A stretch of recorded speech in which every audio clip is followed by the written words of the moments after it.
Hello everyone, welcome back to my channel. मैं अपना पोई की channel ला तराम लोग चली अगर ngasi से अच्छा podcast चाचा रखे अदुगा वाही खरा सु मैं अब दा इना करा ताऊ ड्रेंग दा को अदी थांग ड्रेंग दा I hope के वो question दो हो के द सारा सारा को इन है के वो को अदो ngasi चाचा से मिनी सिंजुनी अदो सिंजुनी दी इना करा ताऊ है सिंजुनी दा इना किल कनो खामेसिली खरा को भी तंगा हापे बा जामो भी हापते अदुगा से द जेरुम से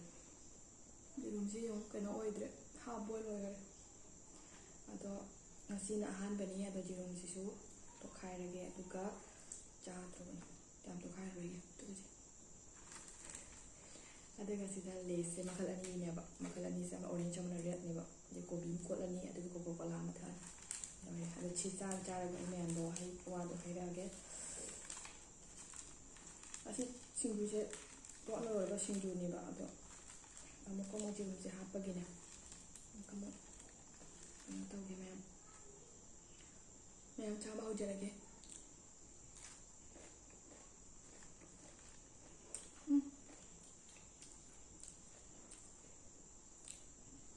मोरो को मत दे वाह से थांगा पूरा ऐसे जो मोरो से हाँ है इनको मोरो मत दे आई नो भी तो मुझे चाह दे बदू ना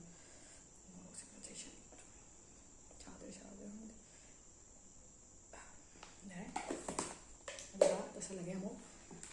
ini saya punya tambah lagi ini tambah dia tak udah lagi mas mau sudah ada mau betul saran nih sini mau suka nih nak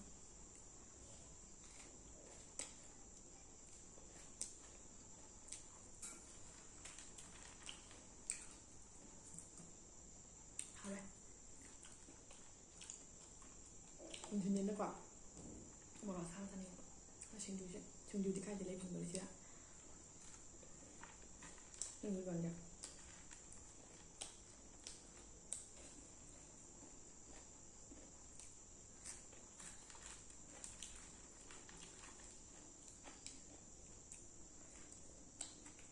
ini ang apa lace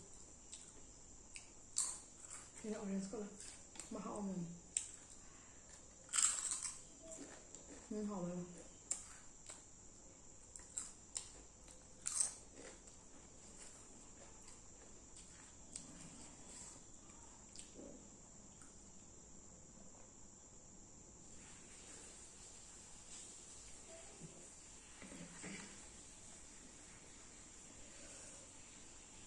cổ thịt bột cao cao này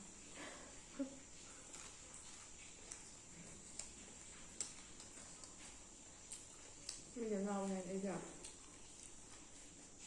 midi semuanya sih sama apa ya semuanya cai dah ID itu komi itu sai bin itu kau tu nak cakap hehehe tak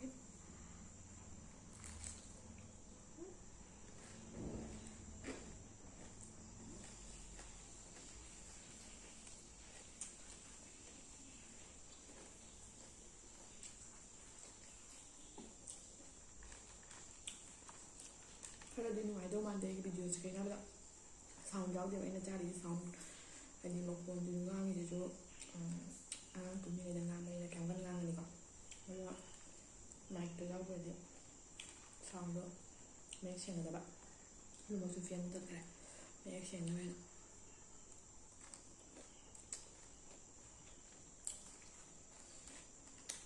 tập chạy của này có gì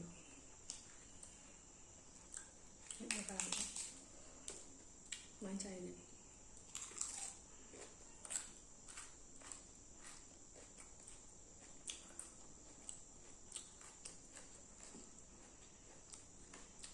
đây luôn đi mấy ông người nắp bị bà mẹ kia mình đi sao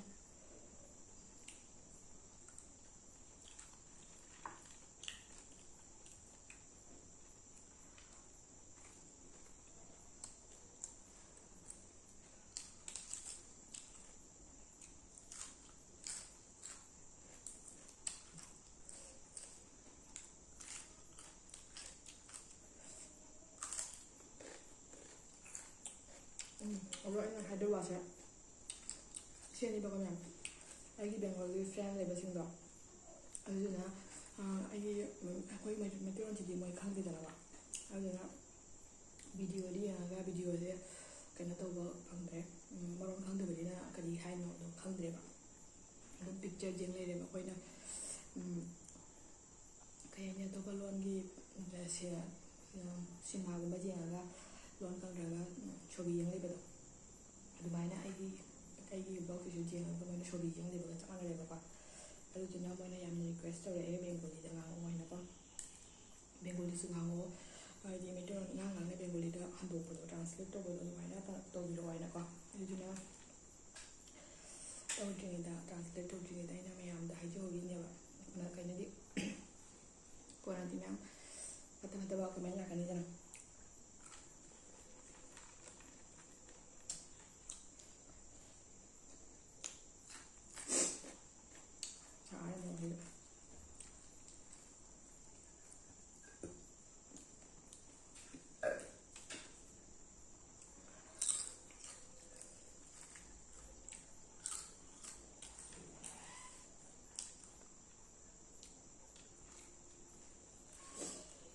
ꯃꯤꯃꯤꯁꯦ ꯎꯏꯈ꯭ꯔꯅꯦ ꯑꯩꯅ ꯆꯥꯊꯣꯛꯎꯔꯤꯅꯦꯕ ꯍꯥꯟꯅ ꯀꯣꯟꯅ ꯐꯖꯅ ꯍꯥꯏꯔꯒꯦ ꯍꯥꯟꯅ ꯆꯥꯊꯣꯛꯎꯔꯤꯒꯗꯤ ꯍꯥꯎꯔꯦ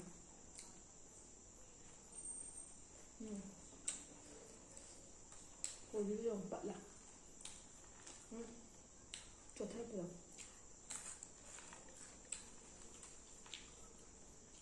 ꯈꯥꯃꯦꯟ ꯁꯤꯟꯕꯤ ꯃꯍꯥꯎ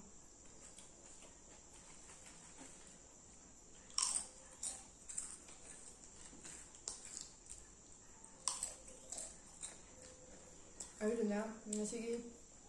ꯚꯤꯗꯤꯑꯣꯁꯤꯒꯤ ꯃꯊꯪ ꯚꯤꯗꯤꯑꯣꯗꯒꯤꯀꯣ ꯑꯩ ꯃꯅꯤꯄꯨꯔꯤꯁꯨ ꯉꯥꯡꯉꯅꯤ ꯕꯦꯡꯒꯣꯂꯤꯁꯨ ꯉꯥꯡꯉꯅꯤ ꯑꯗꯣ ꯕꯦꯡꯒꯣꯂꯤ ꯍꯩꯅꯤꯡꯕ ꯏꯆꯤꯜ ꯏꯅꯥꯎꯁꯤꯡ ꯍꯩꯕꯤꯍꯧꯔꯣ ꯑꯩꯅ ꯑꯩꯁꯨ ꯀꯌꯥꯕꯨꯗꯤ ꯍꯩꯖꯕ ꯅꯠꯇꯦ ꯑꯗꯨ ꯑꯣꯏꯔꯒꯁꯨ ꯑꯩꯅ ꯑꯍꯩꯕꯗꯣ ꯑꯗꯨꯝ ꯉꯥꯡꯗꯕꯅꯦꯕꯀꯣ ꯈꯪꯗꯕꯩꯗꯃꯛꯇ ꯃꯣꯏꯅ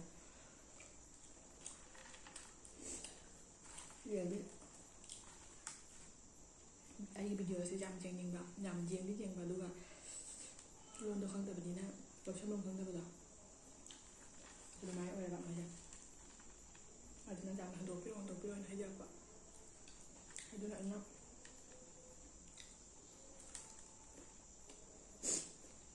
ꯀꯣꯕꯤ ꯆꯥꯎ ꯍꯥꯎ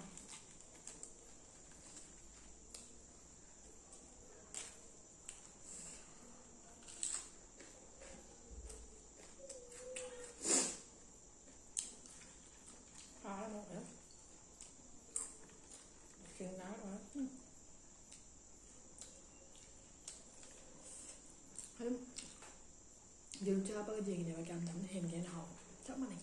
ꯃꯍꯥꯎꯒꯁꯨ ꯍꯦꯟꯅ ꯊꯣꯛꯇꯦ ꯑꯗꯨꯝ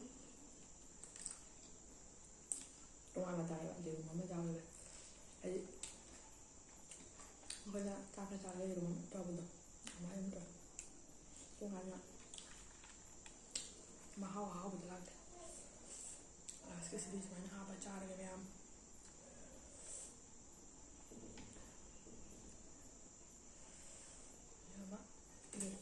ꯇꯣꯡꯍꯜꯂꯒ ꯑꯗꯨꯃꯥꯏꯅ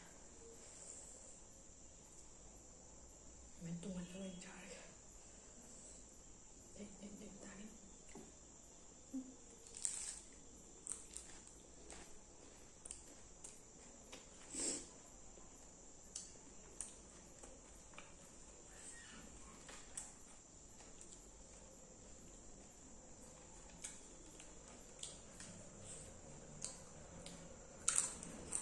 ꯁꯤꯔꯞꯁꯦ ꯍꯥꯞꯄ ꯃꯣꯏꯗꯗꯤ ꯍꯥꯎꯇꯦ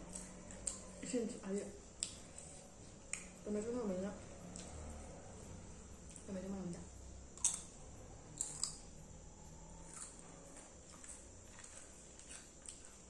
ꯑꯗꯣ ꯚꯤꯗꯤꯑꯣꯁꯦ ꯅꯨꯡꯉꯥꯏꯇꯕ ꯍꯥꯏꯗꯤ ꯕ꯭ꯂꯣꯛꯁꯦ ꯍꯥꯡꯕ ꯀꯧꯔꯕꯅꯤꯅ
ꯃꯌꯥꯝ ꯆꯥꯕ ꯈꯣꯠꯄ ꯂꯣꯏꯔꯦ ꯑꯗꯨꯒ ꯑꯩꯅ ꯉꯁꯥꯏ ꯍꯥꯏꯒꯗꯕ ꯋꯥꯁꯤꯡꯗꯣ ꯑꯗꯨꯁꯨ ꯍꯥꯏꯔꯒꯦ ꯑꯗꯨꯒ ꯀꯔꯤ ꯋꯥꯅꯣ ꯍꯥꯏꯕꯗꯨꯁꯨ ꯉꯁꯥꯏ ꯍꯥꯏꯕꯨꯗꯤ ꯍꯥꯏꯈꯤꯕꯅꯤ ꯑꯗꯣ ꯁꯦꯡꯉꯤꯔ ꯁꯦꯡꯗ꯭ꯔꯤꯔꯥ ꯀꯔꯤꯝ ꯈꯪꯍꯧꯗ꯭ꯔꯦ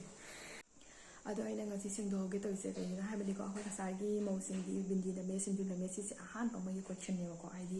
ꯑꯩꯈꯣꯏ ꯃꯅꯤꯄꯨꯔꯗ ꯂꯩꯕ ꯏꯆꯤꯜ ꯏꯅꯥꯎꯁꯤꯡꯅ ꯈꯜꯂꯤꯁꯦ ꯍꯥꯏꯗꯤ ꯑꯍꯥꯟꯕ ꯁꯤꯁꯦ ꯍꯥꯏꯗꯤ ꯃꯌꯥꯝ ꯑꯩꯅ ꯌꯨꯇ꯭ꯌꯨꯕ ꯆꯦꯡꯕ ꯃꯇꯝꯗ ꯑꯩꯈꯣꯏ ꯀꯁꯥꯔꯒꯤ ꯌꯨꯇ꯭ꯌꯨꯕ ꯆꯦꯡꯕ ꯍꯥꯏꯗꯤ ꯃꯧꯁꯤꯡ ꯃꯌꯥꯝ ꯂꯩꯗꯅꯀꯣ ꯑꯗꯨꯒ ꯃꯌꯥꯝꯅ ꯍꯥꯏꯗꯤ ꯃꯌꯥꯝ ꯃꯑꯣꯡ ꯃꯑꯣꯡꯒꯤ ꯋꯥꯍꯩꯁꯤꯡ ꯁꯤꯖꯤꯟꯅꯔꯦꯗꯅꯀꯣ